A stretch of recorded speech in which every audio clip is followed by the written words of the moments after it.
कार्यकारणकर्तृत्वे हेतुः प्रकृतिरुच्यते पुरुषः सुखदुःखानां भोक्तृत्वे हेतुरुच्यते। कार्यकारणकर्तृत्वे हेतुः प्रकृतिः उच्यते पुरुषः सुखदुःखानां भोक्तृत्वे हेतुः उच्यते।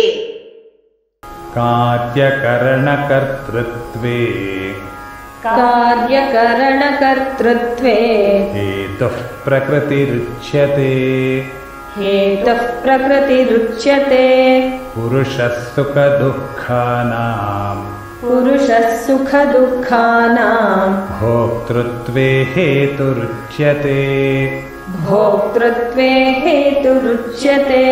कार्यकरणकर्तृत्वे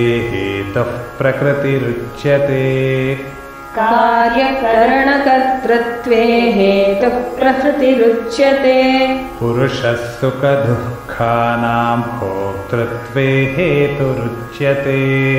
पुरुषः सुखदुःखानां भोक्तृत्वे हेतुरुच्यते। कार्यकरणकर्तृत्वे हेतुः प्रकृतिरुच्यते पुरुषः सुखदुःखानां भोक्तृत्वे हेतुरुच्यते। कार्यकरणकर्तृत्वे हेतुः प्रकृतिरुच्यते पुरुषः सुखदुःखानां भोक्तृत्वे हेतुरुच्यते।